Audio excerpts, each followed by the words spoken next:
Hello साथियों, कैसे हैं आप सभी। मैं दिवाकर स्वागत करता हूं आप सभी साथियों का अपने YouTube channel Diwakar sir official पर। साथियों, आज के वीडियो में हम बात करेंगे एसएससी जीडी भर्ती 2025 का पेपर कैसा आ रहा है और कितना सेफ अटेम्प्ट रहने वाला है। ये अभी मैं आप सभी लोगों को जानकारी देने वाला हूं, क्योंकि अभी तक जिन भी साथियों का पेपर नहीं हुआ है उनको कौन सा टॉपिक पढ़ करके अच्छे से जाना है और उनको कितना अटेम्प्ट करके आना है, तो उनका फाइनल सिलेक्शन हो सकता है। इस वीडियो में मैं आप सभी को जानकारी देने वाला हूं सटीक मेरे भाई।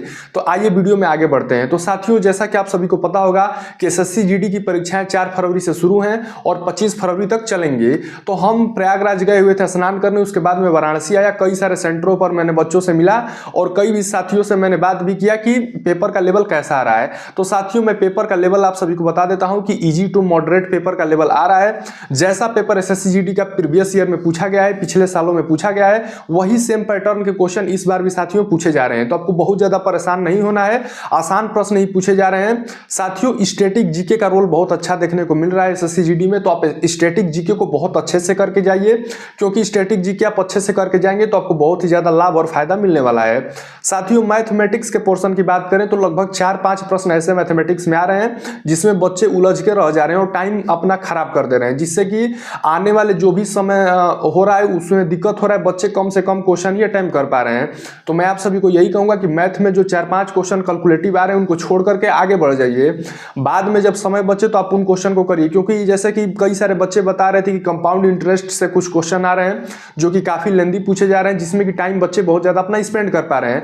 तो ऐसे क्वेश्चन को आपको स्किप करके तुरंत आगे बढ़ जाना है, क्योंकि यदि आप उसमें उलझे रह गए तो आने वाले समय में जो सही क्वेश्चन करने वाले भी रहेंगे आपको जल्दीबाजी में वो भी क्वेश्चन गलत कर जाएंगे।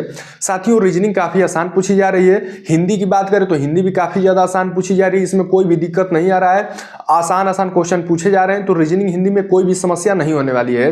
समस्या आ रही है बच्चों को तो केवल और केवल मैथमेटिक्स वाले पोर्शन में और स्टैटिक जीके वाले पोर्शन में। करंट अफेयर भी ठीक ठाक पूछा जा रहा है स्टैंडर्ड लेवल का, तो थोड़ा सा आप स्टैटिक जीके करके चले जाइए। और मैथमेटिक्स में जैसा कि मैंने आपको बताया है कि 4-5 क्वेश्चन जानबूझ करके थोड़े से टफ और लेंदी पूछे जा रहे हैं, जिसमें कि बच्चे टाइम मैनेजमेंट नहीं कर पा रहे हैं। तो ऐसे क्वेश्चन को शुरू में छोड़ दीजिएगा, बाद में आप उसको टाइम बचे तो उसको अटेम्प्ट करिएगा मेरे भाई। साथियों, अब मैं आप सभी को बता देता हूं कि कितने क्वेश्चन यदि आप करके आते हैं तो आपका इजीली सिलेक्शन हो जाएगा। तो साथियों, हमारी कई सारे छात्रों से बात हुई है, उनका यही कहना था कि सर हम लगभग 60 क्वेश्चन करके आ रहे हैं। मैक्सिमम बच्चे, एवरेज बच्चे लगभग 60 प्रश्न तक करके आ रहे हैं सही। तो साथी, यदि आपको सिलेक्शन लेना है तो लगभग आपको 70 प्रश्न करके आने होंगे। जी हाँ, आपने सही सुना, लगभग आप 70 प्रश्न नहीं करके आएंगे तो साथियों आपका सिलेक्शन होने की थोड़ी संभावनाएं कम रहेंगी। 70 से 1-2 क्वेश्चन कम हो सकता है, लगभग 68 to 70 क्वेश्चन आप मान करके चलिए। 68 से 70 प्रश्न यदि आप करके आ रहे हैं तो आप बढ़िया स्कोर करके आ रहे हैं, आपका सिलेक्शन हो सकता है। साथियों, पेपर का लेवल इजी टू मॉडरेट आ रहा है, जैसा कि मैंने आपको बता दिया है। तो बच्चे अटेम्प्ट ज्यादा कर रहे हैं और 1/8 की नेगेटिव मार्किंग भी है मेरे भाई, तो इसलिए भी बच्चे बहुत ज्यादा प्रश्न अटेम्प्ट करके आ रहे हैं। मैं ऐसे छात्रों की नहीं बात कर रहा हूं जो 80 में 80 भी करके आ रहे हैं, तो ऐसे लोगों की मतलब ऐसा भी नहीं कि ऐसा सिलेक्शन हो जाएगा, परंतु मैक्सिमम बच्चों लगभग 60 प्रश्न करके आ रहे हैं। तो यदि आपको सिलेक्शन लेना है तो 70 प्रश्न करके आइए, आपका इजीली सिलेक्शन हो जाएगा मेरे भाई। अब बात कर लेते हैं टाइम मैनेजमेंट की। तो साथियों, टाइम मैनेजमेंट का एक ही सिर्फ और सिर्फ यही तरीका है कि आप मॉक टेस्ट पे मॉक टेस्ट देते रहिए और प्रीवियस ईयर को आप अच्छे से करके जाइए। इससे क्या होता है कि एग्जामिनेशन सेंटर में आप टाइम मैनेजमेंट काफी शानदार तरीके से कर पाएंगे मेरे भाई। टाइम मैनेजमेंट का सिर्फ एक ही तरीका है, प्रैक्टिस। और प्रैक्टिस कैसे हो पाएगी? मॉक टेस्ट और प्रीवियस ईयर देने से। यदि आप ये काम कर लेते हैं तो आपको यह भी पता चल जाएगा कि मेरा कौन सा टॉपिक वीक है और कौन सा टॉपिक स्ट्रांग है, जिससे कि आप वीक टॉपिक को अच्छे से कवर कर पाएंगे, उसको अच्छे से सीख पाएंगे। तो साथियों, अभी तक जिनका भी एग्जाम नहीं हुआ है उनसे मैं दो ही बात कहूंगा कि पहला कि स्टैटिक जीके को अच्छे से करके जाइए और थोड़ा सा टाइम मैनेजमेंट को अच्छे से करके जाइए। टाइम मैनेजमेंट अच्छे से कर पाएंगे तो निश्चित ही आपका सिलेक्शन हो जाएगा। प्रयास करिए कि लगभग 70 के आसपास क्वेश्चन सही करके आइए।